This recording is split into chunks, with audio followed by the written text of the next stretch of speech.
I came home from a work trip 2 days early and found my 9-year-old daughter home alone, scrubbing the kitchen floor as punishment. My in-laws had taken their real granddaughter to an amusement park. I didn't yell. I didn't cry. I just did what I had to do. By the next morning, my phone wouldn't stop ringing. Hi. I'm Emma. 35. I work in insurance, turning other people's disasters into neat little reports and spreadsheets. Everything sorted, everything by the book. People call me in a panic, and I just go, describe the damage. No emotion, please. I used to run my life the same way, tidy, calm, no drama. For the most part, it worked. Until it didn't. I have a daughter, Evelyn. She's 9. Sweet, bright, a little shy. Obsessed with ponies. Makes the weirdest little creatures out of Play-Doh. At night, she likes asking deep questions, like why rainbows aren't black and white, or if Grandma Brenda's allergy to her is actually a thing. Oh right, Brendan. My husband. Well, technically. At the time, anyway. We were 3 years in. He had a daughter too, Amanda. 11. That one's easy. If you're not her grandma, her dad, or holding ice cream, she doesn't have time for you. She lived with us full time. Her mom skipped town for Texas even before the divorce was final. When Brendan and I got together, I really believed it could work. That adults could build something new. That kids adjust, love wins, blah blah, all the Hallmark movie crap. And for a while, it kind of did. We rented a small apartment at first. Tiny, but it was ours. I worked. He worked. The girls went to school, fought over markers, made up. It wasn't perfect, but it was stable. And after the mess of my first marriage, stable was all I wanted. Then everything started slipping. Brendan got laid off, some corporate restructuring nonsense. He was looking for work. I started taking on extra hours. Money got tight. Then his parents came in with their big offer, move in with us, just for a little while. I felt my stomach twist the second I heard it. His mom and I? Let's just say we weren't exactly soulmates. She said sweetheart, like it was a slur. But I couldn't afford the rent alone. So we moved. Into their old creaky house in a quiet Illinois suburb.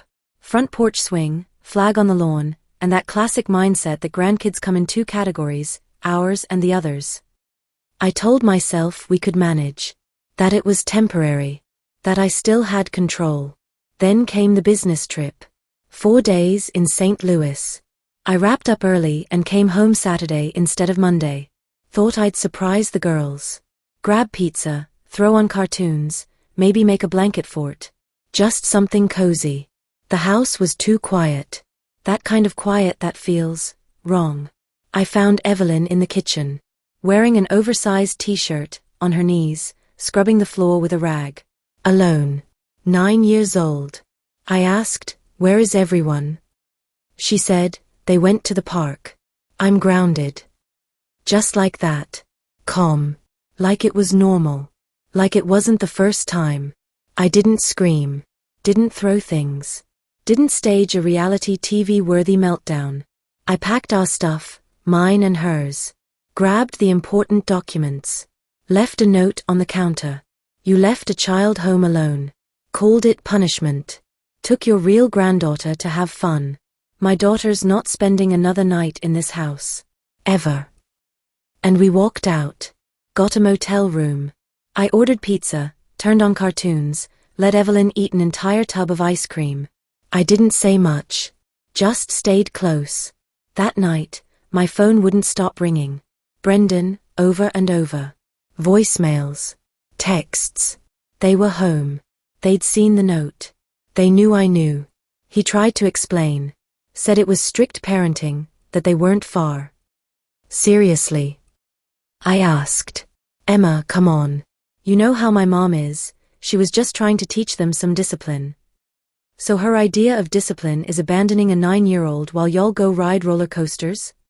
Silence. It was a misunderstanding. No. A misunderstanding is wearing mismatched socks.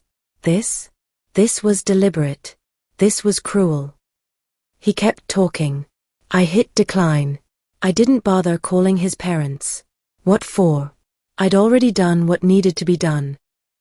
The realization that my daughter wasn't happy didn't hit me all at once. It crept in slowly, quietly, like a leaky faucet dripping in the back of your mind. In the way she looked at me across the dinner table. In the silence where her morning songs used to be. She used to sing while eating cereal, something about rainbows and unicorns and how Tuesdays weren't real days. Now? Just silence. When we first moved into Brendan's parents' house, I told myself it was no big deal.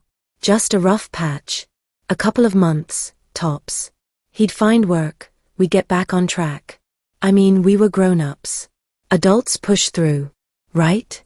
The first few days were strained. His mom greeted me with a smile that made me want to take a shower.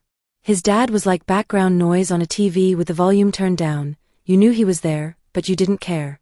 Hope you'll be comfortable, sweetheart, she said, showing me our room. We did our best, but we understand, it must be hard for you to adjust to a real family. A real family. Bookmark that phrase. It'll come back later. Living under their roof was like trying to navigate a minefield in ballet slippers. Smile, but not too wide. Don't put your mug there. Don't open windows after 5 p.m. unless you want to summon a tornado straight from hell. I tried to be polite. Too polite, maybe. I mistook tolerance for submission. Amanda adjusted right away. She got her own room. Her own shelf in the bathroom. Her special chair at the dinner table. Evelyn, meanwhile, started off sharing a room with her. That lasted 2 weeks, until suddenly Evelyn moved, because Amanda wasn't sleeping well. I let it go. Smiled through it. Because heaven forbid I become that woman, the nagging second wife who's always starting drama. Then came the money. Turns out Brendan's parents had a second mortgage. And surprise, they couldn't keep up with the payments. His mom had a tiny pension. His dad worked at a hardware store 2 days a week, just to keep from rotting. Their credit history was already 6 feet under from some sketchy business venture they tried a decade ago. Brendan? No steady job, no decent income in over 2 years. So guess whose clean credit score and reliable paycheck came to the rescue? Yep. Mine. The mortgage went in my name. Their house, their rules, my money. Officially, it was a contribution to the family. Realistically, I was paying for a house I didn't own. Emotionally, it felt like paying rent to someone who insulted your kid and then told you to smile more. But I told myself it was temporary. We were a team. We'd get through it. Meanwhile, Brendan's mother began her masterclass in passive-aggressive grandparenting. Not directly, she was way too classy for that. She just chipped away at Evelyn. At first, it was small things. Evelyn laughed less. Stopped drawing. Then came the fake stomachaches before school. She started hiding her little art projects in her backpack instead of showing them off on the fridge like she used to. I asked her, "Why didn't you show Grandma your drawing?" She shrugged. She said the house already looks messy enough. I didn't want to believe it. Maybe just a poorly timed joke? I brought it up to Brendan. He shrugged too. Mom's just tired. Don't take it personally. Then came the candy ban. Cookies? Gone. Chocolate? Vanished. Apparently, some children are better off without sugar, especially the hyper ones. Guess which one she meant. Then Amanda's birthday happened. Cake. Gifts. Balloons. Singing. Evelyn sat in the corner, trying to look happy. I walked over, hugged her. "You okay, honey?" She whispered, "Grandma told me not to touch anything. And not to get in the way." I talked to Brendan. Again. He sighed. "Mom's just a little strict. She means well. She just doesn't connect with Evelyn the same way. It's not malicious." Sure. Not malicious. Just toxic in a lace doily. I worked. A lot. Late hours. Conference calls. Hotel rooms. I told myself it was for the best. For Evelyn. For us. To keep the illusion that things were fine. Then Evelyn's teacher emailed me. Evelyn seems withdrawn and tired. She doesn't interact much with the other kids. We're concerned. I sat down with her. She wouldn't talk at first. Then she said, quietly, Maybe I'm just not very good. I blinked. What do you mean? I mean, they try but I mess everything up. Who told you that? No one. You can just tell. I held her. Told her she was amazing. That she didn't do anything wrong. That she's loved. Then I locked myself in the bathroom and stared at the wall for 40 minutes, trying not to shatter into pieces. After that, I started paying attention. I heard Amanda snap. You're not in charge here. We have rules. I overheard his mom whisper. Just don't touch her stuff, sweetie. You don't want to upset everything again, do you? It chipped away at me. But you know how it goes, you tell yourself to hang on. Just a little longer. You work overtime. You pay for their mortgage.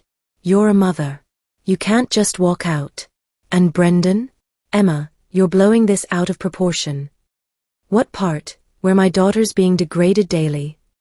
It's discipline. It's structure. My mom's always been like this. And you? He hesitated. It's hard being stuck in the middle. Just, try not to make this a big deal. Try not to make it a big deal. My daughter's dignity was apparently not a big deal. My paycheck buying a house full of contempt? Also not a big deal. I almost believed him. Almost. Until I came home early. And saw my daughter, on her knees, scrubbing their kitchen floor alone, while the rest of them rode roller coasters. That's what not malicious looked like. That first night at the motel was rough. I got Evelyn vanilla ice cream, her favorite. Turned on cartoons. Propped a pillow next to her. We sat on the bed together, and I just held her. Didn't say anything. Just held her. For 10, maybe 15 minutes. Then she looked up at me and whispered, "You're really not taking me back?" "Never," I said. "You're safe now." And then she cried. Not quiet, polite tears. Real crying. Ugly, soul-emptying sobs. Like something inside her finally broke open. She cried until she couldn't anymore. And I just held her tighter, stroked her hair, and kept saying, "You're a good kid. You didn't deserve any of that. It's not you, baby. It's them. They're the broken ones." She started talking. Not all at once. Little pieces at first. Fragments. Then full sentences. And then it was like a dam burst. She told me how Grandma called her a guest. How Amanda said, "You're not even a real part of this family." How one time she didn't get any birthday cake because she didn't earn dessert. How she sat alone in her room while they threw Amanda a party downstairs, and no one told her. I listened. And inside, something in me was snapping. You ever have a moment where you just stop being an adult? Where you want to scream, flip furniture, break something? But you don't. Because your kid is sitting beside you. And she is your real family. We stayed in the motel another night. Just to breathe. I bought her a brand new set of markers. A heart-shaped pizza. Chocolate milk. We drew pictures. A lot. She drew a house with a rainbow roof and wrote on top, "This is our house. Here I'm loved." I nearly lost it. Only when I saw her smile again did I do what I should have done months ago. I turned off the auto payment on the mortgage. Logged into the app. Swipe. Password. Done. No dramatic music. No fiery speeches. Just one quiet, clean goodbye. Then I emailed our lawyer. Told him I wanted out of the co-signed mortgage. He asked for the paperwork. I sent it. He said it might take a few days, but it'd be handled. Next, we went to the police. I told the officer that my 9-year-old daughter had been left completely alone in a house all day, as punishment. That's illegal in Illinois, especially when the child is emotionally at risk. They asked a ton of questions. Who was the responsible adult? How long was she alone? Has this happened before? I answered everything. Clearly. Calmly. Like I was in a meeting at work. We'll assign a caseworker, they told me. And open a file. That was it. We went back to the motel. I ordered more pizza. Evelyn watched cartoons. I scrolled the news. And for the first time in what felt like forever, it was just the two of us. No tension. No walking on eggshells. Just peace. About a week later, a letter showed up at Brendan's parents' house. A formal notice. Missed mortgage payment. Foreclosure warning. My phone started ringing again. Brendan. Emma, what the hell? Are you trying to get my parents kicked out of their home?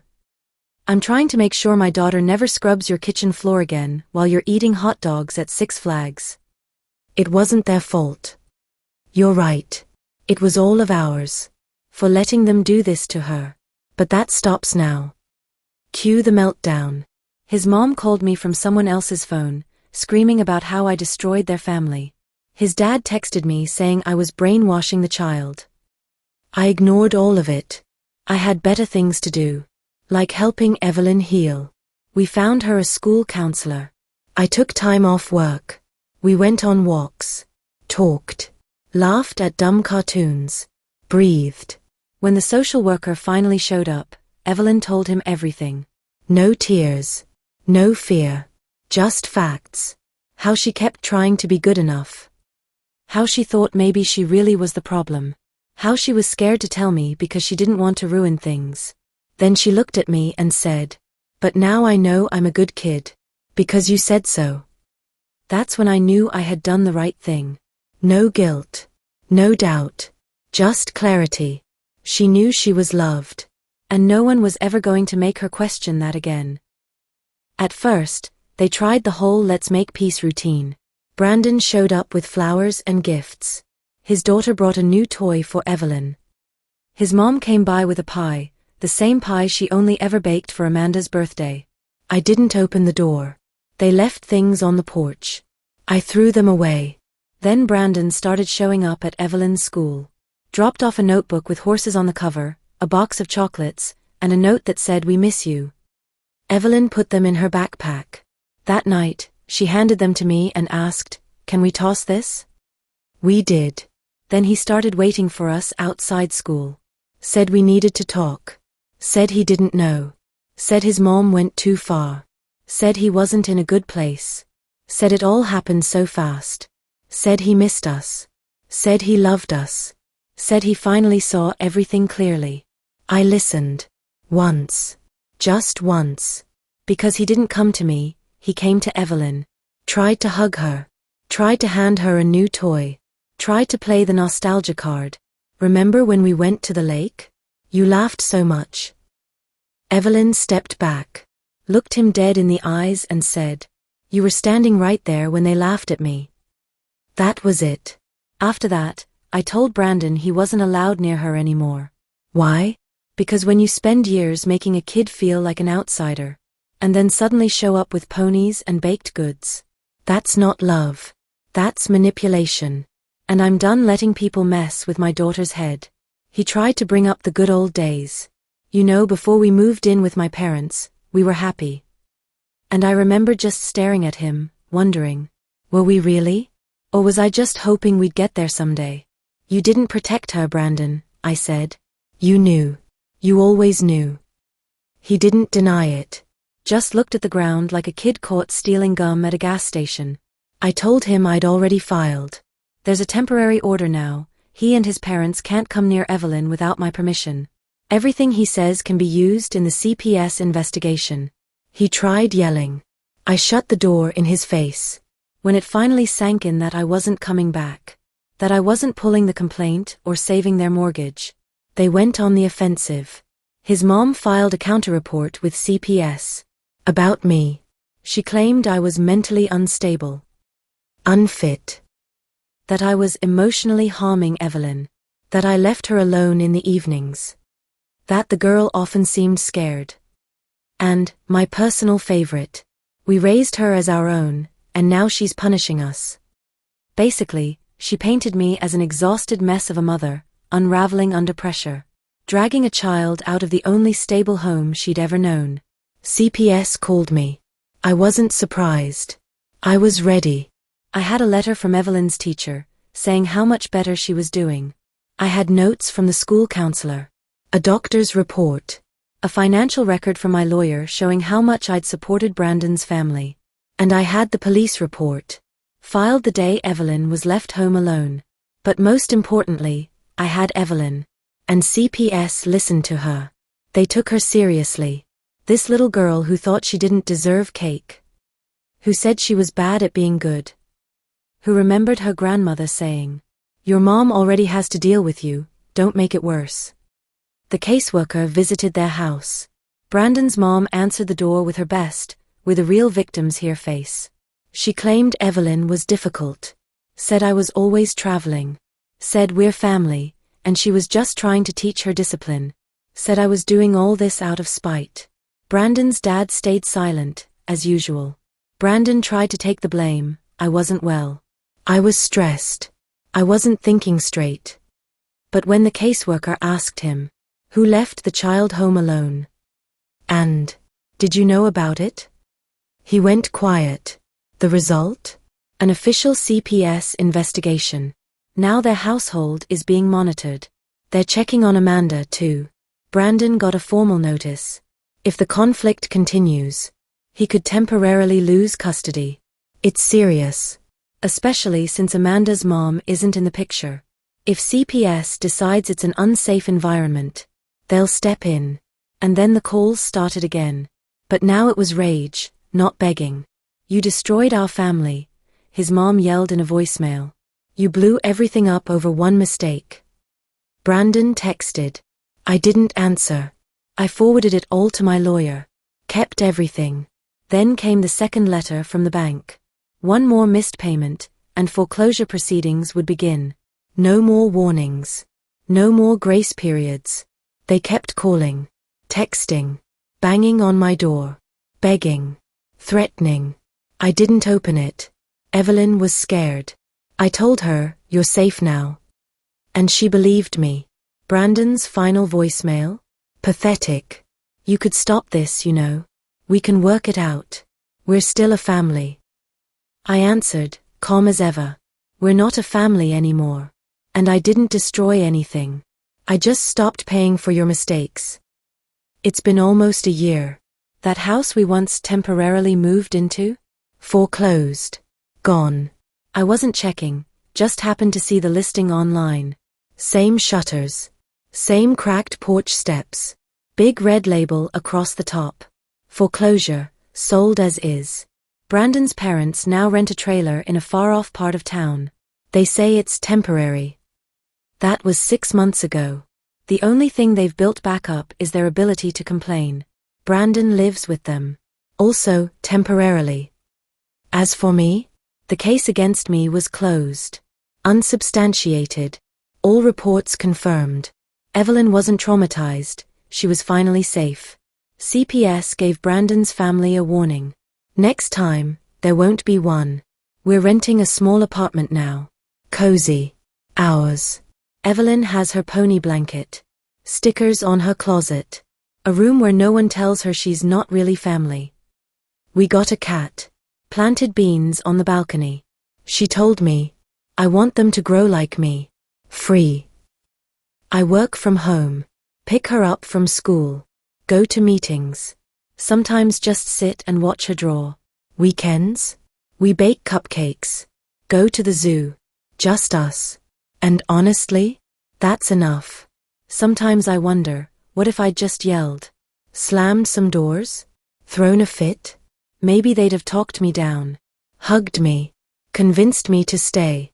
And Evelyn would still be scrubbing their floors. Trying to earn her existence. But I didn't yell. I just got up. And left. I erased them from our life. The same quiet way they tried to erase my daughter from theirs. Now we're okay. And the ones who thought I'd just take it forever? They're not. What do you think? Did I go too far? Or was it the only thing I could do? Let me know in the comments. And hit subscribe. I've got more stories coming.